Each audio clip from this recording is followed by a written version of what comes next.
everyone, this is Jama Malmy. Thanks so much for stopping by today. I am so excited to share this project with you. It uses close to my heart's newest Cricut collection called Complete Creativity.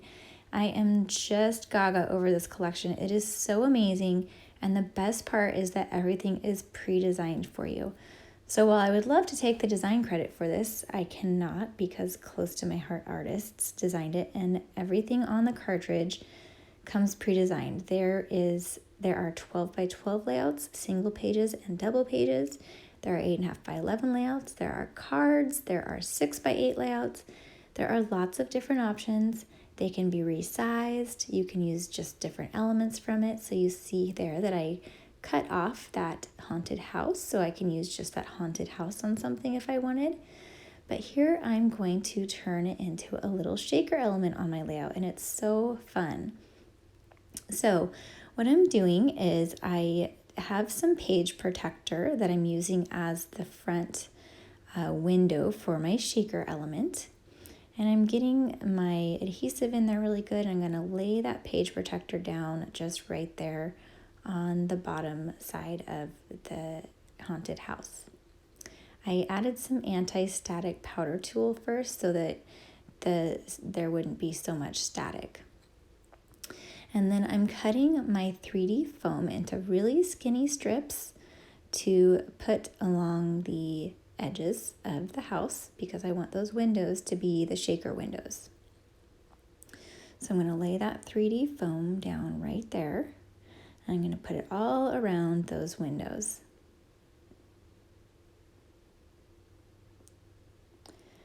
I cut out a piece of and I'm double layering it too, so there's plenty of room for those little sequins to shake around. That yellow piece off to the right is going to go behind the windows so that it's yellow behind there. And I just held the house up to the cardstock and kind of cut around it, just eyeballing it. And it was pretty simple to do. I'm going to line up these sequins from the gold sequin pack on top of that sheet and then put my little shaker house right over the top of it. Sandwich them in there. So now I have my fun little shaker. I used the gold sequins because I thought that would add a nice glow for the light coming in from the windows. So this background, the stars and the moon that you see there on the top, that's all pre-designed right into the layout. It's so awesome.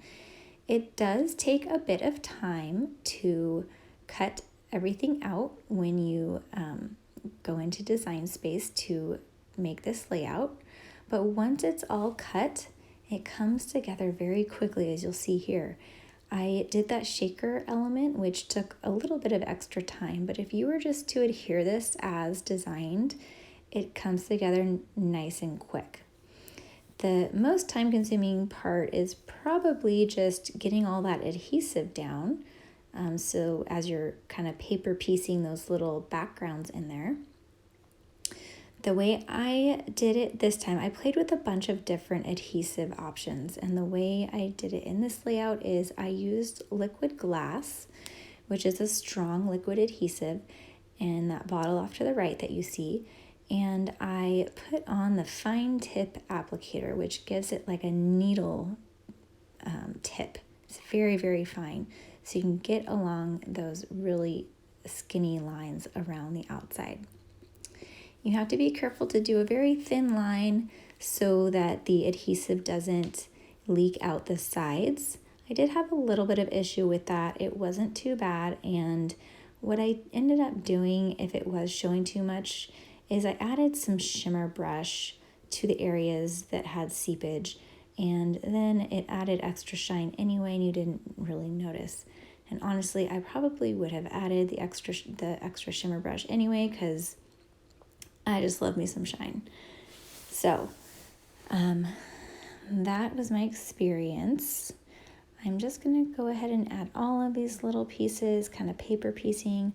I'm going to make a big oops here in a second, and I'm keeping that in to let you know that I make mistakes and show you how I fixed it. By the way, all the white pieces that I have on there are where your photos would go. I just put white cardstock to indicate that.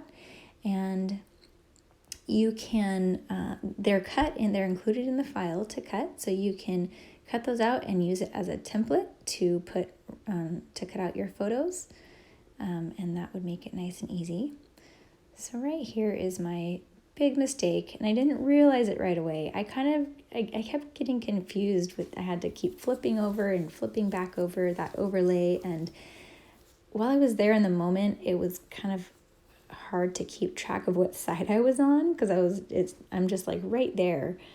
Now that I'm looking down at it, it's obvious, but it just wasn't in the moment. So I'm going to then cut that out, and once I'm done adding all of the other backgrounds on, I'm going to go back into Design Space, and I'm going to slice just that part of the overlay from the design and cut that out in black cardstock again, so that I have just that part. I did just a real quick job of the slicing. Didn't take a lot of time to do it because I could just trim it and clean it up once it was cut. There's lots of fun shapes and designs and images on this kit, and fun colors.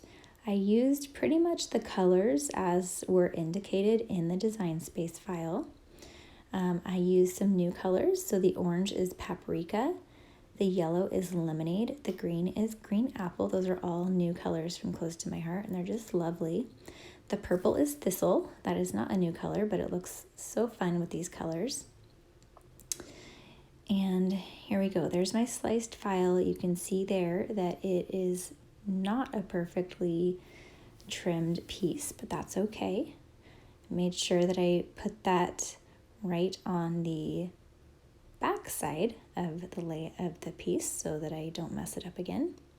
And once I have the background on, then I will trim off those rugged edges, and it is just fine. So you don't have to worry about getting the slice perfect in a situation like this. And you can't even tell when you look at the layout that it was not part of the original design. Even if you can tell that it's not part of that same overlay, no one will know that it's supposed to be. It's just there. It's an extra element on the page, and it looks super cute still. The adhesive that I'm using is a dot runner, so it doesn't leave any little stray pieces when I go over those skinny letters. I'm going to lay the rest of that overlay down, and then this extra piece, and nudge it right in there, and looks like it always belonged right there. I'm using some liquid adhesive for the haunted house so that it has a little wiggle room as I set it down. I could move it around a little bit if I want, and also just to give it a little bit of extra adhesion since it is a bit more bulky. I'm going to add the little pieces inside Boo. Those are the green apple pieces. And by the way, the orange, which is Paprika, I used the back side, which is the lighter shade of the color. All of Close to My Heart's cardstock has a lighter shade on the back, so it's kind of like a 2-for-1 cardstock. You get two colors in one. So you've got the full strength color on the front and a lighter shade of that same color on the back. I'm adding some silver and gold sequin mixture around the layout. And then here's what I was talking about, adding some shimmer brush to the layout to hide any seepage of the liquid glass, and also to add some lovely shine, which I love. I love our shimmer brushes. So there is the completed layout. It is so fun, and I hope that you enjoyed this. You can get the Cricut Complete Creativity collection through me, and I will have the link to that below. It is my Cricut affiliate link. You have to purchase it through my affiliate link on the Cricut website, and I don't get notified when you purchase from me. So I would love it if you let me know if you purchase this collection from me, and I will send you a handmade card and a nice little thank you for doing that. And I surely appreciate you watching. If you have any questions at all, then please let me know. I will be sharing more layouts using this cartridge very soon. Thanks for watching and have a great day.